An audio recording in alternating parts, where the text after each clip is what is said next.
कार्यक्रम बीमाका कुरा बुझ्ने गरीको तेस्रो एपिसोडमा यहाँलाई हार्दिक स्वागत छ। म हुँ सुगरिका केसी।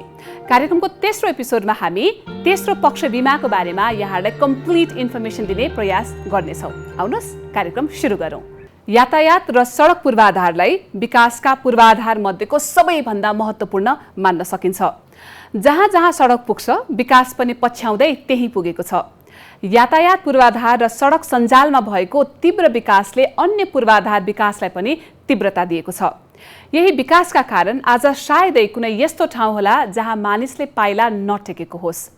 यात्रु ओसार पसार या माल सामानको ढुवानी नै किन नहोस्, विकसित सडक सञ्जालले यसलाई धेरै सहज बनाएको छ। नेपालको सन्दर्भमा त झन् सडक र विकास पर्यायवाची शब्द झैँ भइसकेका छन्। यातायात पूर्वाधारमा भएको यही विकासले आज सवारी साधन विलासिता वस्तुबाट आधारभूत आवश्यकतामा बदलिसकेको छ। विभिन्न बैंक र वित्तीय संस्थाले मोटर लोन मार्फत गाडी किन्ने सुविधा दिन थालेपछि त झन् यो आवश्यकता पूरा गर्न झनै सहज हुँदै गएको छ। सडक र राजमार्गमा सवारी साधनको संख्यासँगै दुर्घटनाको जोखिम पनि बढ्दै गएको छ। हरेक वर्षको तथ्याङ्क हेर्दा राजमार्ग दुर्घटनाबाट बढी क्षति हुने गरेको पाइन्छ। नेपाल प्रहरीको तथ्याङ्क अनुसार आर्थिक वर्ष 2077-78 मा मात्र 9545 सडक दुर्घटनामा परि 166 जनाको ज्यान गएको छ भने हजारौं घाइते हुने गरेको पाइन्छ। सोही तथ्याङ्क अनुसार आर्थिक वर्ष 2073-74 देखि 2077-78 सम्म नेपालमा 34,000 सडक दुर्घटना भएको देखिन्छ। सवारी दुर्घटना हुँदा मोटर वा सवारी साधन तथा त्यसमा सवार यात्रुहरू मात्र नभई अन्य तेस्रो पक्ष समेतलाई क्षति पुग्न जान्छ। यस्तो अवस्थामा तेस्रो पक्षमाथि पर्न गएको आर्थिक क्षतिको दायित्व सवारी धनीको हुन्छ, जुन दायित्व सवारी धनीको दायित्वलाई बीमा कम्पनीमा तेस्रो पक्ष बीमा गरी बीमा कम्पनीलाई हस्तान्तरण गरिन्छ। तेस्रो पक्ष बीमा एक यस्तो किसिमको बीमा हो जहाँ तपाईले सवारी चलाउँदा कुनै तेस्रो पक्षलाई क्षति पुग्दा सवारी धनीलाई उत्पन्न आर्थिक दायित्व बीमा कम्पनीले प्रदान गर्छ। तपाईको सवारी साधन दुर्घटनामा परि कुनै तेस्रो पक्ष सम्पत्ति क्षति भएको, व्यक्तिलाई चोटपटक लागि उपचार गर्नेदेखि मृत्युसम्म भएमा सो अवस्थामा तपाईलाई आर्थिक सुरक्षा प्रदान गर्दछ। तेस्रो पक्ष बीमाले दुर्घटनाका पीडितहरूलाई सम्पत्ति क्षति, उनीहरूको स्वास्थ्य क्षति भई त्यसबाट हुने आर्थिक क्षतिको क्षतिपूर्ति गर्ने सुनिश्चितता प्रदान गर्छ। बीमा एक कानुनी करार भएकाले यसमा केही शर्तहरू हुनु स्वाभाविक हो। जस्तै तपाईसँग एउटा मोटरसाइकल छ भने त्यसको तेस्रो पक्ष बीमा गर्दा तपाईलाई रु 1700 पर्न जान्छ र यति रकम तिरेको अवस्थामा चालकको औषधोपचार 3 लाख र मृत्यु भएमा 5 लाख र पछाडि बस्ने व्यक्तिको औषधोपचार 3 लाख र मृत्यु भएमा 5 लाख सम्मको जोखिम रक्षावरण गर्दछ। त्यस्तै तेस्रो पक्षको सम्पत्ति र मृत्यु भएको अवस्थामा अधिकतम 25-25 लाख सम्मको जोखिम रक्षावरण गरी दायित्वको क्षतिपूर्ति प्रदान गर्दछ, जसमा प्रति व्यक्ति तेस्रो पक्षको व्यक्तिको 3 लाखसम्म उपचार खर्च र मृत्यु भएको खण्डमा 5 लाखसम्म प्रदान गर्दछ। रु 1700 को सानो रकम तिरेर तेस्रो पक्ष बीमा गर्दा भविष्यमा हुने सम्भावित आर्थिक नोक्सानीलाई कम गर्न सकिन्छ। कार्यक्रम बीमाका कुरा बुझ्ने गरीको आजको अङ्कमा हामी तेस्रो पक्ष बीमासँग सम्बन्धित एउटा घटना प्रस्तुत गर्न चाहन्छु। हरिप्रसाद मगाजु भक्तपुरको निम्न आर्थिक अवस्थाको परिवारमा हुर्केका थिए। सामान्य पढलेख गर्न राम्रोसँग नजान्ने मगजुलाई जीविका चलाउन रोजगारीका खासै धेरै बाटाहरू उपलब्ध थिएनन्। आफ्नो जीविका चलाउन उनले साथीभाइ र वित्तीय संस्थाको मद्दत लिई एउटा बस किने, जसमा उनी आफै चालकको रूपमा काम गर्दथे। उनी बा 4ख 4468 नम्बरको टाटा बस सञ्चालन गर्दै आएका थिए। सोही बस पछि उनले तलबी चालक राखेर सञ्चालन गर्न थाले। आफ्नै बलबुतामा आफ्नो जीविका चलाउँदै आएका मगाजुको उक्त गाडी दुर्भाग्यवश 2076 साल मङ्सिर 29 गते बिहान 8:15 बजेको समयमा सिन्धुपाल्चोक जिल्ला सुनकोशी गाउँपालिका वडा नम्बर 7 स्वारा भन्ने स्थानको लामसागु जिरी सडक खण्डमा भिरबाट 70 मिटर तल खसी दुर्घटना पर्यो। दुर्घटनामा परि 16 जना यात्रु तथा 1 जना नाबालकको मृत्यु हुनुको साथै 18 जना यात्रु घाइते भए, साथै सवारी साधन पनि पूर्ण रूपमा क्षतिग्रस्त हुन पुग्यो। हरिप्रसादले समयमै बुद्धि पुर्याएर उक्त गाडीको रु 19,80,000 बिमाङ्क रकमको बिमा गरेका रहेछन्। बिमा गरिएको हुनाले हरिप्रसाद दुर्घटनाको विवरण उल्लेख गरी बिमा कम्पनी समक्ष क्षतिपूर्ति दाबी गर्न पुग्दा उक्त दाबीको सन्दर्भमा दाबी निरीक्षणका लागि सर्वेयर खटिए। सर्वेयरले बुझाएको प्रतिवेदन अनुसार क्षतिग्रस्त बीमित सवारी साधन क्षति बापतको रकम सम्बन्धमा बीमित सवारी साधनको चालकको सवारी चालक अनुमति प्रमाणपत्र नक्कली भएको भनी प्राप्त कागजात अभियोग पत्र बयानबाट पुष्टि भएको र बीमित स्वयंले सवारी साधन क्षति बापतको रकम नलिने बेहोराको निवेदन दिए। बिमा लेख बमोजिम 1 जना बच्चा सहित 16 जना यात्रुको मृत्यु बापतको दायित्व बापत रकम रु 77,50,000 रुपियाँ तत्कालै अग्रिम भुक्तानी गर्यो र पछि मगजुले 18 जना यात्रुको औषधोपचारमा खर्च भएको रकमको बिल भरपाई बिमा कम्पनीमा बुझाए, जसमा औषधोपचार खर्च बापत रकम रु 30,42,525 रुपियाँ गरी कुल दाबी रकम रु 1,07,92,250 रुपियाँ कम्पनीको दायित्व निर्धारण गरी दाबी भुक्तानी गर्यो। यस घटनामा सवारी चालकको अनुमति पत्र सक्कल भएको भए गाडीमा भएको क्षतिको पनि बिमा बापत क्षतिपूर्ति प्राप्त हुने थियो। त्यो नभएको हुनाले कमसे कम तेस्रो पक्ष बिमा बापतको क्षतिपूर्तिमै हरिप्रसादले चित्त बुझाउनु पर्यो।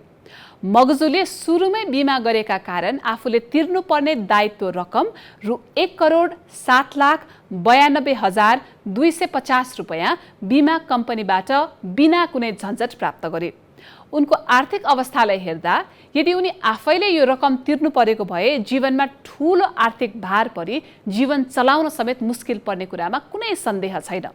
तर बिमाका कारण उनको जीवन हाल पुनः सोही व्यवसायमै फर्की सहज रूपमा चलाइरहेका छन्।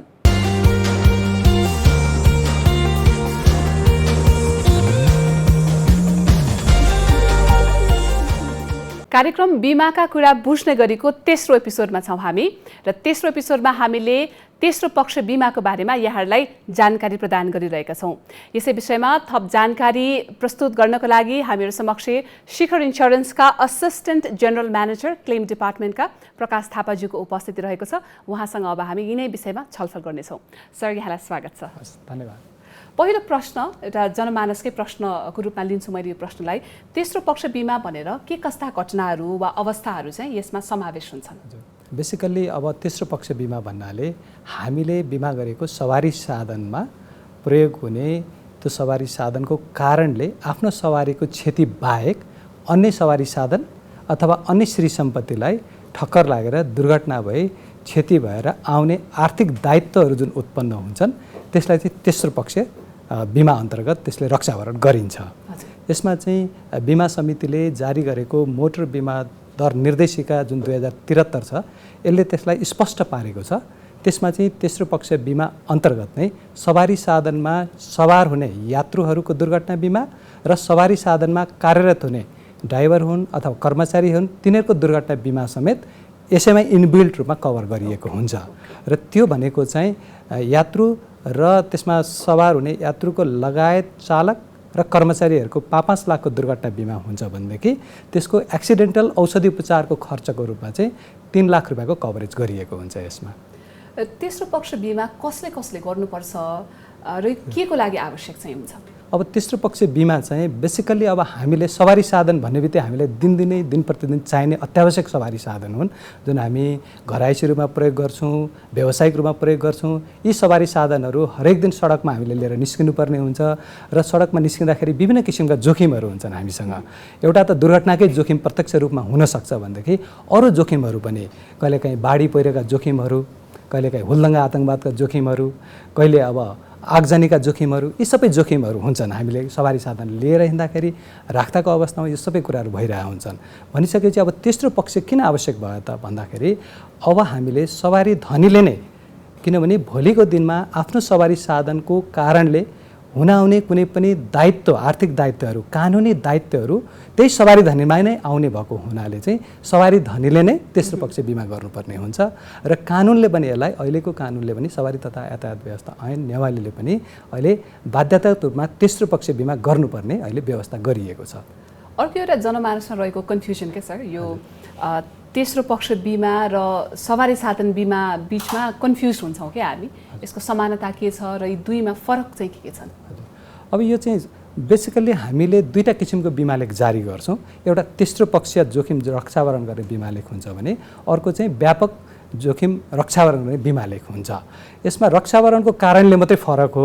बिमा त बिमा आर्थिक क्षतिपूर्तिलाई क्षतिपूर्ति प्रदान गरिने नै बिमा लेख र जोखिम रक्षावरण गरेको बिमा लेखै हो। तेस्रो पक्षले चाहिँ अघि हामीले कुरा गरे जस्तै आफ्नो सवारी साधन बाहेक हाम्रो सवारी साधन प्रयोग गर्दाको अवस्थामा हानि नोक्सानी क्षति भयो र त्यसको कानुनी दायित्व सवारी धनीलाई आइपरेको अवस्थाको कभरेज चाहिँ तेस्रो पक्ष बिमाले गर्ने भयो भनेदेखि व्यापक बिमाले चाहिँ तेस्रो पक्षको त गर्ने नै भयो। साइड बाई साइड दुर्घटना हुँदा त हाम्रो सवारी साधन पनि क्षति हुन्छ भने चाहिँ हाम्रो सवारी साधनको क्षति भएको क्षतिपूर्ति लगायत तेस्रो पक्षको पनि क्षतिपूर्ति प्रदान गर्ने चाहिँ व्यापक बिमा लेखले गर्छ। यसैले भन्दाखेरि सामान्यतया दुईटा किसिमको बिमा लेख चाहिँ जारी गरिन्छ। सर, हाम्रो जस्तो देशमा जहाँ दैनिक रूपमा एकदमै धेरै सवारी साधन दुर्घटना भइरहेको हुन्छ, सडक दुर्घटना पनि उत्तिकै हाम्रो numbers are increasing every day, यस्तो अवस्थामा तेस्रो पक्ष बिमाको महत्त्व हजुरले कतिको देख्नुहुन्छ? हजुर, अब यो चाहिँ महत्त्व र भएकै कारणले नै सरकारले पनि 2066 सालदेखि नै यसलाई अनिवार्य गरेको हो। तत्कालीन अवस्थामा सुरु भयो। अहिलेको मोटर बिमा दर निर्देशिका त्यसैको संशोधित र परिमार्जित रूप 2073 को पनि हो यो। र यसले वास्तविक रूपमा आफ्नो सवारी साधन क्षति त आफ्नो ठाउँमा हुन्छ नै दुर्घटना हुँदाखेरि, र तेस्रो पक्षको हानि नोक्सानी क्षति पनि हुन्छ। त्यसले गर्दाखेरि कानुनी दायित्वहरू आइपर्न सक्छन् सवारी साधनहरूलाई। यहाँले भने जस्तै हो, हाम्रो टेरेनै त्यस्तो छ। 50-100 किलोमिटरको डिस्टेन्समा हामीले हिमाल पहाड तराईको हामीले यात्रा गर्न सक्छौँ र त्यो अवस्थाले गर्दाखेरि जोखिम त त्यहाँ अवश्य त्यहाँ आइपर्छन्। ती जोखिमलाई न्यूनीकरण गर्नको लागि त अन्य प्रयासहरू हामीले चलाउने व्यक्ति र रोडको कन्डिसनको कुराहरू आउँछ। तर भवितव्य परिआएमा आर्थिक रूपको जुन क्षतिपूर्ति दायित्वको कुरा छ त्यो चाहिँ हाम्रो सवारी धनीको जुन क्षतिपूर्ति तिर्नुपर्ने दायित्व हुन्छ, बिमा शुल्क बिमा कम्पनीले लिएर जोखिम हस्तान्तरण गरेर हामीले इन्सुरेन्स कम्पनीले लिइसकेपछि त्यसको चाहिँ क्षतिपूर्ति प्रदान गर्ने कारणले गर्दाखेरि यसको चाहिँ असाध्यै महत्त्व छ। ओके, यो अर्को सर, यो दुर्घटना परिसकेपछि कतिपय अवस्थामा सवारी धनी भनौँ अथवा जसले सवारी साधन हाकिरहनु भएको हुन्छ उहाँहरूसँग भ्यालिड लाइसेन्स नभएको, कतिपय अवस्थामा चाहिँ नक्कली लाइसेन्स पनि प्राप्त भएको समाचारहरूमा हामीले सुन्न पाउँछौँ। यस्तो अवस्थामा तेस्रो पक्ष बिमाको सान्दर्भिकता चाहिँ कतिको देख्नुहुन्छ? हजुर, अब वास्तवमै भन्ने हो भनेदेखि अब बिमा भनेकै एउटा करार हो। त्यो करार बिमा लेख जारी गर्ने बिमा कम्पनी र बिमा ग्रहण गर्ने बिमित बिच दुईटै पक्षले त्यो करारमा उल्लेखित सेवा शर्त बन्देज सुविधाहरू दुईटै पक्षले परिपालन गर्नुपर्ने हुन्छ। अब सवारी साधन दुर्घटना हुँदाको बखतमा वास्तवमै कसैको सवारी साधन चलाउने अनुमति पत्र छैन अथवा नक्कली छ, भ्यालिड छैन भने सवारी तथा यातायात व्यवस्था ऐन र राज्यको नियमअनुसार त्यो वास्तवमा बर्खिलाफै हो, त्यो गर्न नहुने नै कार्य हो त्यो। तर अब बिमा लेख चाहिँ छुट्टै किसिमले सेवा शर्तसहित जारी गरिएको एउटा करार भएको हुनाले त्यसले स्पष्ट रूपमा के छ भनेदेखि सवारी साधन यदि भ्यालिड ड्राइभिङ लाइसेन्स नहुने व्यक्तिहरूले चलाएको अवस्थामा भएको दुर्घटनाको कारणले भएको सवारी साधनको क्षतिपूर्ति बिमा कम्पनीले भुक्तानी गर्दैन, आफ्नो सवारी साधनको क्षतिपूर्ति भुक्तानी गर्दैन, किनभने उसँग भ्यालिड ड्राइभिङ लाइसेन्स हुनैपर्छ र सक्कली लाइसेन्सै हुनु पर्यो त्यहाँनिर। तर एकातिर अब के छ भनेदेखि बिमा लेखमा जुन हामीले करार पनि हो बिमा लेख बिमित र बिमा कम्पनी बिचको, त्यसमा नै तेस्रो पक्ष दायित्वप्रतिको एउटा परिच्छेदमा एउटा बुदामा हामीले के उल्लेख गरेको पाइन्छ भनेदेखि त्यहाँनिर जुनसुकै कुरा लेखिए तापनि बन्देज र प्रावधानहरू भए तापनि तेस्रो पक्ष यदि पीडित भएर पीडितले चाहिँ क्षतिपूर्ति भुक्तानी पाउने अधिकारबाट चाहिँ वञ्चित गरिने छैन भनेर तेस्रो पक्षलाई चाहिँ त्यहाँनिर प्रोटेक्ट गरेको हुनाले तेस्रो पक्ष दायित्व चाहिँ बिमा कम्पनीले भुक्तानी गर्छ, तर सवारी साधनको क्षति चाहिँ भुक्तानी गर्दैन। भनेपछि यो छलफल गरिरहँदाखेरि हामीले सर्वसाधारणले थाहा पाइराख्नुपर्ने कुरा चाहिँ सडकमा जानुभन्दा अगाडि भ्यालिड लाइसेन्स चाहिँ हरेक पटक बोक्नै पर्यो हो एकदमै। र कहिलेकाहीँ समय अवधि सकिन लागेको छ भने चेक गरेर पनि गर्नु पर्यो, नत्र भने इन्सुरेन्स कम्पनी मार्फत प्राप्त गर्ने दाबी भुक्तानी पाउन गाह्रै हुँदो रहेछ। गाह्रै हुन्छ। यदि भ्यालिड ड्राइभिङ लाइसेन्स छैन नै नक्कली नै हो र क्याटेगोरी पनि मिलेन।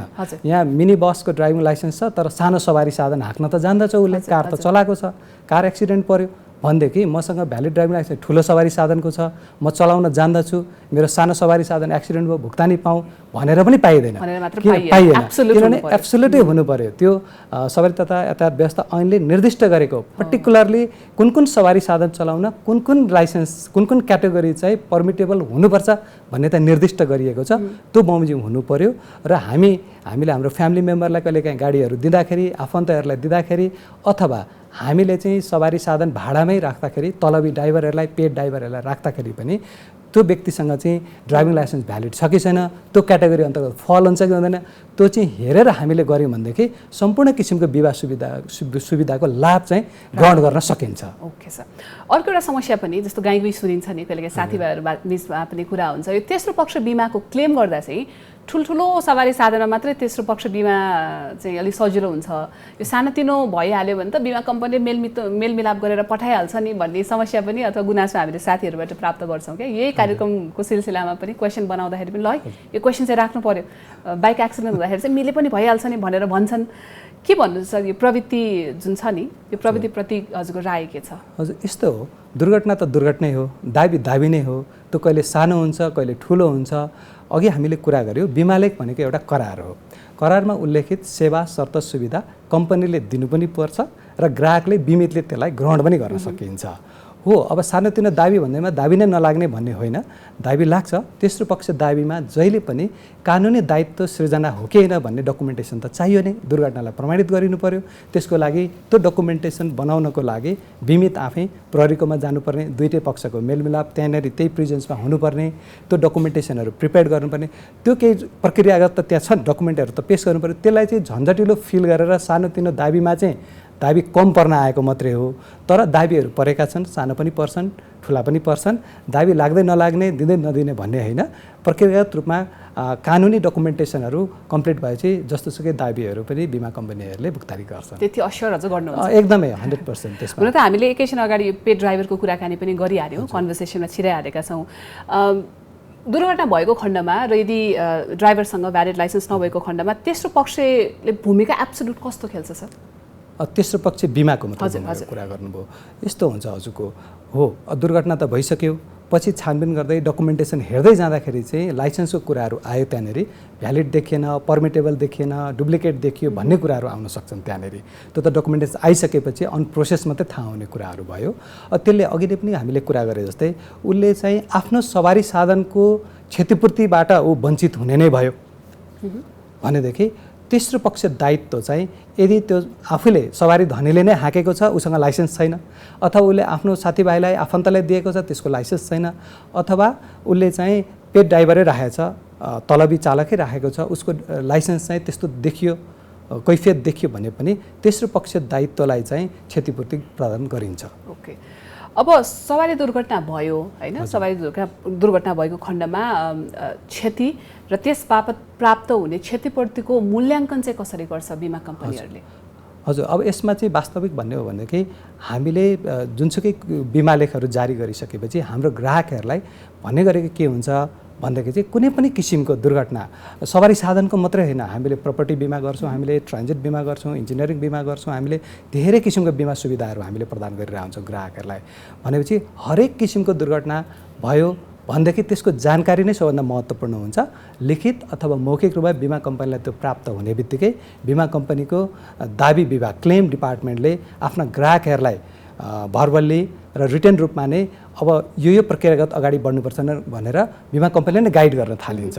यस्तो यस्तो डकुमेन्टेसनहरू चाहिन्छ भनिन्छ। अब सामान्य दुर्घटनाहरू परेको छ, सानोतिनो लसहरू छ भनेदेखि बिमा कम्पनीकै दक्ष कर्मचारीहरूले त्यसलाई हेर्ने, इन्स्पेक्सन गर्ने, रिपोर्टहरू प्रिपेयर गर्ने र आवश्यक कागजपत्र लिएर भुक्तानीको प्रक्रिया अगाडि बढाइन्छ। भनेदेखि अलिकति मेजर लसहरू पऱ्यो भनेदेखि यो मूल्याङ्कनकर्ताहरू बिमा समितिलेबाटै लाइसेन्स प्राप्त सर्वेयरहरू हुनुहुन्छ, उहाँहरूलाई चाहिँ एसाइन गरिन्छ र उहाँहरूले सबै प्रतिवेदनहरू तयार गरेर बिमा कम्पनीमा प्राप्त भएपछि अनि भुक्तानी प्रक्रिया सम्पन्न हुन्छ।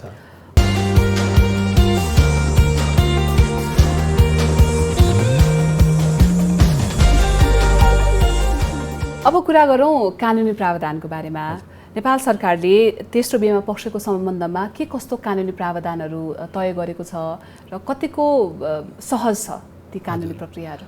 हजुर, अब नेपाल सरकारले चाहिँ तेस्रो पक्ष बिमालाई अनिवार्य नै बनाएको छ र यो सराहनीय पनि छ, एकदमै सकारात्मक छ। यसलाई चाहिँ नेपाल सरकारले अहिले सम्पूर्ण यातायात कार्यालयहरूमा हाम्रा सवारी साधनहरू हामी सवारी दर्ता प्रमाणपत्र नवीकरण गर्न गयौँ, ट्याक्स तिर्न गयौँ अथवा किनबेचको सिलसिला नामसारीको प्रक्रियामा हामी गयौँ भनेदेखि त्यहाँनिर बिमाको कागजपत्रहरू अनिवार्य रूपमा लिइन्छ, कलेक्ट गरेर उहाँहरूले राख्नुहुन्छ।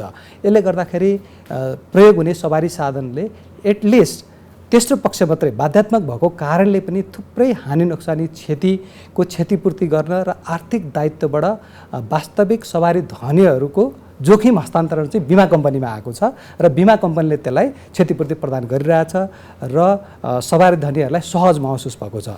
यसमा सरकारको तर्फबाट यसलाई तेस्रो पक्ष बाध्यताकारी बनाइसकेपछि सकारात्मक यसले प्रयास दिएको छ बजारमा र बिमा प्रिमियम पनि राम्रो जेनेरेट भएको छ यो मोटर बिमा अन्तर्गत। सर, अब यो कहिलेकाहीँ औषधि उपचारको क्रममा अलिकति लामै औषधि उपचारको बेला पनि आउन सक्छ होइन, कतिपय अवस्थामा मृत्यु भएका कुरा पनि छन्। यस्तो अवस्थामा तेस्रो पक्ष बिमाले जुन भुक्तानी दिन्छ नि त्यो कति छ र आजको अवस्थामा अथवा अहिलेको वर्तमान परिप्रेक्ष्यमा त्यो के काफी छ, पुग्छ? हजुर, अब यो तेस्रो पक्षको पनि अब बिमा भन्ने बित्तिकै हरेक कुराको एउटा सर्टेन सीमितता हुन्छ, लिमिटेसनको कुराहरू हुन्छन् नै। कति लियाबिलिटी हो, कति क्षतिपूर्ति दिने हो भन्ने कुराहरू चाहिँ हामीले जारी गरेको बिमा लेखमा उल्लेख गरेर हाम्रो ग्राहकहरूलाई बिमितहरूलाई दिएकै हुन्छौँ। यो चाहिँ सवारी साधनको क्याटेगोरी अनुसार अलग अलग छ। अब प्रति व्यक्ति जुनसुकै व्यक्ति पनि सवार होस् यात्रुको रूपमा अथवा कार्यरत होस् तलबी चालक अथवा विभिन्न कर्मचारीको रूपमा अथवा तेस्रो पक्ष व्यक्ति जो पेडेस्ट्रियन होस्, उनीहरूलाई ठक्कर लाग्यो, चोटपटक लाग्यो, औषधि उपचारहरू गर्नु पर्यो भनेदेखि हरेकलाई नै 3 लाख रुपियाँसम्मको औषधि उपचारको कभरेज हुन्छ प्रति व्यक्ति भनेदेखि 3 लाख रुपियाँ प्रति व्यक्ति। अब रहेको कुरा यदि ट्रिटमेन्ट गर्दा गर्दै अथवा कहिलेका अन द स्पटै दुःखदायी निधन भयो ती व्यक्तिहरूको भने तिनीहरूलाई प्रति व्यक्ति 5 लाख रुपियाँसम्मको क्षतिपूर्ति यो तेस्रो पक्ष बिमा लेखले उपलब्ध गराउँछ। अब रह्यो समग्रमा कुरा गर्ने भने अहिलेको परिप्रेक्ष्यमा अहिले भएको मोटर बिमा दर निर्देशिका बमोजिम चाहिँ 5 लाख र 3 लाखको लिमिटेसन छ र यही लिमिटेसन अन्तर्गत हामी काम गरिरहेछौँ। अब परिवर्तित समयअनुसार यसको रिक्वायरमेन्ट भयो भने फेरि संशोधनहरू भयो भने यसको लिमिटेसनहरू बढ्यो भने सोही बमोजिम बिमा कम्पनीहरूले पनि बिमा लेख जारी गरेर यो बढ्न पनि सक्नेछ। ओके, अर्को एउटा प्रश्न छ सर, यो चाहिँ म पढेरै सुनाउँछु हजुरलाई। तेस्रो पक्ष दायित्वको बिमाले तेस्रो पक्षको सम्पत्तिको क्षति भएको खण्डमा चाहिँ के समावेश गर्दछ? हजुर, अब तेस्रो पक्ष सम्पत्ति भन्नाले अब जस्तोसुकै सम्पत्ति हुने भयो। हामीले हाकेको सवारी, हामीले बिमा गरेको सवारीले अर्को सवारी साधनलाई ठक्कर दिनु भनेको भने त्यो अर्को सवारी साधन पनि सम्पत्ति नै हो, अर्काको सम्पत्ति नै हो त्यो त होइन, त्यो पनि क्षति हुनसक्छ। भनेपछि अब सडकमा गुड्दा गुड्दै कहिलेकाहीँ ब्रेक फेल भएर सडकको साइडमा भएको सटर कबलमा गएर त्यो गाडी ठक्कर लाग्न सक्छ, त्यो पसलै क्षति हुनसक्छ, त्यो घर क्षति हुनसक्छ। भनेपछि त्यो तेस्रो पक्ष श्री सम्पत्ति भयो। भनेपछि यस्तो तेस्रो पक्ष श्री सम्पत्तिको दायित्वको सीमितता कति त बाई एन्ड लार्ज यो पोलिसीले कति गर्छ त भन्ने कुरा पनि निर्दिष्ट गरिएको छ।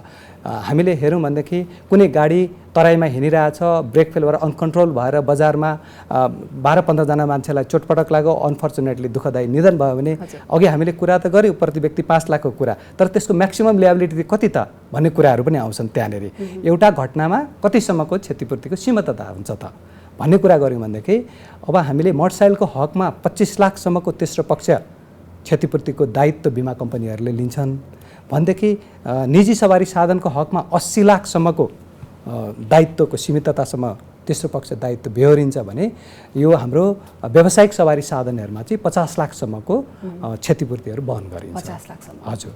अब लामो समयदेखि यहाँ शिखर इन्स्योरेन्समा कार्यरत हुनुहुन्छ, क्लेम डिपार्टमेन्टमा धेरै क्लेमका कुराकानीहरू पनि यहाँ प्रत्यक्ष रूपमा यहाँले डिल पनि गरिरहनु भएको छ।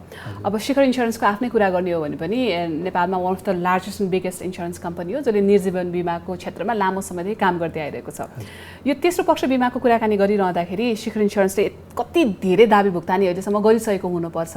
यस्तो अवस्थामा यहाँले सामना गर्नुहुने समस्याहरू चाहिँ के हुन् इन्स्योरेन्सको तर्फबाट? हजुर, हो, हामी शिखर इन्स्योरेन्स सदैव हाम्रा सेवाग्राहीहरूलाई छिटोभन्दा छिटो दाबी फर्च्योट गरेर उहाँहरूको क्रेडिबिलिटी र गुडविलै गेन गरेर अगाडि बढ्ने प्रयासमा छौँ हामी। हाम्रो प्रयासै त्यही छ र त्यो प्रयासमा हामी लागि नै रहन्छौँ निरन्तर।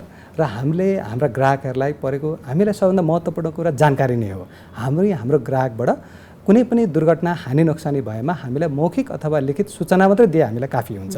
त्यसपछि हामी आफै गाइड गर्न थाल्छौँ हाम्रो ग्राहकहरूलाई। हामी हाम्रो कल सेन्टरै छ, हामी फोन गरेर पनि गाइड गर्छौँ, हामी इमेल, व्हाट्सएप, भाइबर, अहिलेको सोसियल मिडिया पनि प्रयोग गर्छौँ। हाम्रो ग्राहकहरूका चाहिने डकुमेन्टेसनहरू यो हुन्छन् भन्छौँ र प्रक्रिया यसरी अगाडि बढ्छौँ भने हामीले यो गर्छौँ। अहिलेसम्म हामीले त्यस्तो ठुलो समस्या त त्यस्तो झेलेको छैनौँ, तर समग्रमा कुराकानी गर्दाखेरि चाहिँ डकुमेन्टेसन ढिलो सब्मिट हुने चाहिँ हामीले बुझेको छौँ। यो चाहिँ कागजपत्रहरू जुन माग गरिएको हुन्छ विभिन्न कारणले हुनसक्छ। यसमा कहिलेकाहीँ ट्रिटमेन्टको दौरान लामो समय लाग्ने, कहिलेकाहीँ मराउ पराउ भइसकेपछि त्यसको 45 दिनसम्मको कार्यहरू सकेपछि मात्रै कागजपत्रहरू बन्ने क्रमको कारणले पनि हुनसक्छ।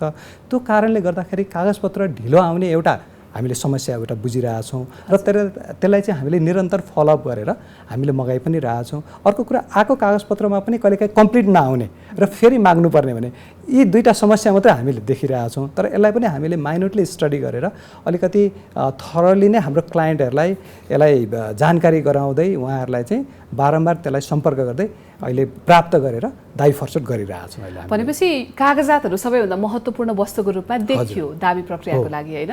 भनेपछि के कागज पत्रहरू पेश गर्नुपर्छ, महत्त्वपूर्ण कागजातहरू चाहिँ के हुन् त प्रकाश सर? हजुर, अब यो तेस्रो पक्ष दायित्व अन्तर्गत जुन अब कुनै पनि हानि नोक्सानी हामीले बिमा गरेको सवारी साधनको कारणले गर्दाखेरि त्यो दुर्घटना हुँदा कुनै पनि अन्य श्री सम्पत्ति हानि नोक्सानी हुने बित्तिकै त्यहाँ विभिन्न किसिमको हुन सक्ने भयो। एउटा सम्पत्ति नै हानि नोक्सानी हुन सक्ने भयो, अर्को मान्छेलाई चोटपटक लाग्न सक्ने कुरा भयो, मान्छेको मृत्यु हुन सक्ने कुराकानी भयो। यहाँनिर त्यो एस्पेक्टमा ती विभिन्न प्रकृति अनुसारकै कागजपत्रहरू हामीले माग्छौँ। जस्तै अब हामीले सम्पत्ति हानि नोक्सानी भयो भनेदेखि कुनै अर्को गाडीसँग ठक्कर लाग्यो, हाम्रो सवारी धनीको गल्ती भयो, हाम्रो बिमितको गल्ती भयो भने हाम्रो सवारी धनीको, हाम्रो सवारी साधनको कागजपत्र त माग्नै पर्यो। त्यसमा ब्लू बुक हुनसक्छ, ड्राइभिङ लाइसेन्स हुन्छ भनेपछि अर्को तेस्रो पक्षको पनि ब्लू बुक, ड्राइभिङ लाइसेन्स।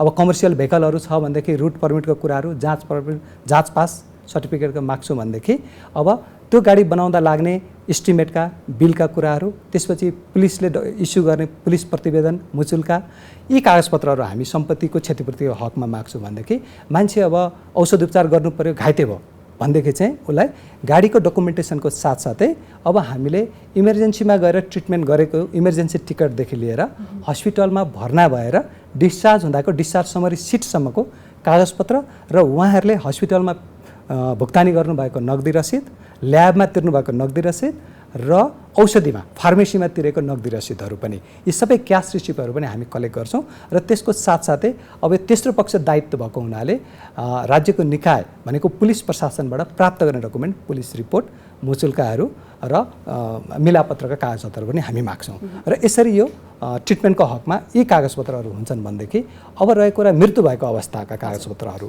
मृत्यु भएको अवस्थाको कागजपत्रहरूमा चाहिँ हामीले मृत्युदत्ता प्रमाणपत्र, नाता प्रमाणित प्रमाणपत्र, पोस्टमार्टम रिपोर्ट, पुलिस रिपोर्ट, सडक दुर्घटना प्रतिवेदनका कुराहरू, त्यसपछि चाहिँ सवारी तथा यातायात व्यवस्था ऐनले नै प्रत्येक जिल्ला सिडिओ कार्यालयहरूलाई नै क्षतिपूर्तिको अधिकार दिएको हुनाले सिडिओ कार्यालयले नै कम्पनीको नाममा यसरी क्षतिपूर्ति भुक्तानी गरिदिनु भनेर लेखेको निर्णयको एउटा पत्र पनि आवश्यक हुन्छ।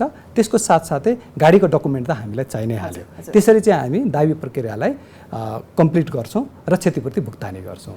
यो सबै कागजातहरू कलेक्ट भएर कम्पनीमा आइसके पश्चात दाबी भुक्तानी दिनलाई कति लामो समय लाग्छ होला? हजुर, यो चाहिँ कस्तो छ भनेदेखि यो उसमा निर्दिष्ट नै छ, कानुन है, बिमा ऐन नियमावलीमै निर्दिष्ट गरिएको कुरा छ यो। यसलाई चाहिँ हामीले सम्पूर्ण कागजातहरू कम्प्लिट भइसकेको अवस्थामा 21 दिनभित्र भुक्तानी गरिसक्छौँ हामीले। त्यसो भन्दैमा अब कम्पनीहरूले चाहिँ आखिर सेवामा हामी अगाडि बढ्ने हो, ग्राहकहरूको मन जित्ने हो भनिसकेपछि 21 दिनभन्दा अगाडि नै क्षतिपूर्ति प्रदान गर्ने प्रक्रियामा हामी हुन्छौँ। म्याक्सिमम लाग्ने समय चाहिँ 21 दिन हुन्छ। त्यो चाहिँ सम्पूर्ण कागजातहरू कम्प्लिट भएको अवस्थामा त्यसरी चाहिँ प्रक्रिया सम्पन्न गरिन्छ। सर, हामीले यो कार्यक्रम सुरु गर्नुको मुख्य कारण नै जनमानसमा बिमासँग सम्बन्धित अवधारणाहरू, कतिपय अवस्थामा गलत अवधारणा छन्, कतिलाई बिमामाथि विश्वास छैन, कतिलाई जेनरल अवेरनेस पनि छैन, त्यो सबै कुरा प्रदान गरौँ भन्ने उद्देश्यले नै यो कार्यक्रम हामीले सुरुवात गरेका हौँ। तेस्रो एपिसोडमा हामीले तेस्रो पक्ष बिमाको बारेमा जानकारी प्रदान गर्यौँ, रिपोर्ट पनि थियो, यहाँसँग मजाको इन्टरभ्यू पनि भयो। अब जाँदा सर, कुनै व्यक्तिको दुर्घटनावश कतै एक्सिडेन्ट भइहाल्यो, हुने बित्तिकै पहिलो टेक के लिनुपर्छ होला उसले आफ्नो अब फरवर्ड एक्सन गर्नको लागि चाहिँ?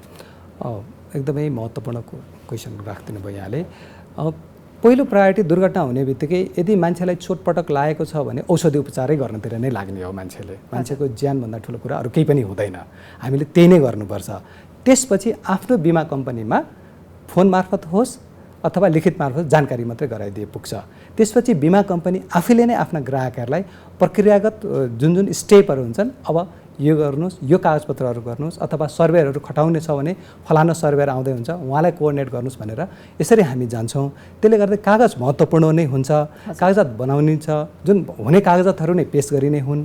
त्यसले गर्दाखेरि पहिलो एक्सिडेन्ट भएपछि त ट्रिटमेन्टको प्रक्रियामा जानै पर्यो। यदि त्यस्तो भइएको छ, मानवीय कुराहरू छ भनेदेखि, छैन भनेदेखि चाहिँ आफ्नो बिमा कम्पनीलाई जानकारी गराउने हो र कागजपत्रहरू पेस गरेर, जानकारी र कागजपत्र नै महत्त्वपूर्ण हुने यहाँनिर। ती कुराहरू भइसकेपछि क्षतिपूर्ति प्राप्त गर्नमा कुनै पनि प्रब्लम हुँदैन र कागजातकै कुरामा, जस्तै अब लाइसेन्सको कुरा, अथेन्टिकेसन भएन भन्दै कुरा, ट्याक्स इनवाइस अथेन्टिकेसन भएनन् भन्दै कुरा, यी कुराहरूले गर्दाखेरि चाहिँ त्यसको अन्य इन्भेस्टिगेसनको पाटोहरू आउन सक्ला।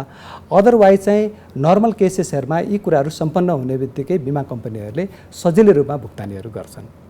हस्, यो तेस्रो पक्ष बिमाको बारेमा एकदम सहज र सरल तरिकाबाट हामीलाई धेरै कुरा बुझाइदिनु भयो। यहाँको समयको लागि धेरै धेरै धन्यवाद। Thank you very much. हस्, यहाँहरूलाई, यहाँहरूको सम्पूर्ण टिमलाई र यो एपिएन टेलिभिजनलाई पनि धेरै धेरै धन्यवाद। Thank you. नमस्ते। कार्यक्रम बिमाका कुरा बुझ्ने गरेको तेस्रो एपिसोडमा हामीले तेस्रो पक्ष बिमाको बारेमा यहाँहरूलाई सम्पूर्ण जानकारी प्रदान गर्ने प्रयास गर्यौँ। कार्यक्रमको बारेमा कुनै जिज्ञासा छ अथवा हामीलाई तपाईँले केही सजेसन दिन चाहनुहुन्छ भने कार्यक्रम बिमाका कुरा बुझ्ने गरी @gmail.com मार्फत हामीसँग जोडिन सक्नुहुन्छ। अर्को हप्ता अर्को नयाँ विषयमा कुराकानी लिएर आउनेछौँ। आजको लागि यति नै। हस्त, नमस्ते।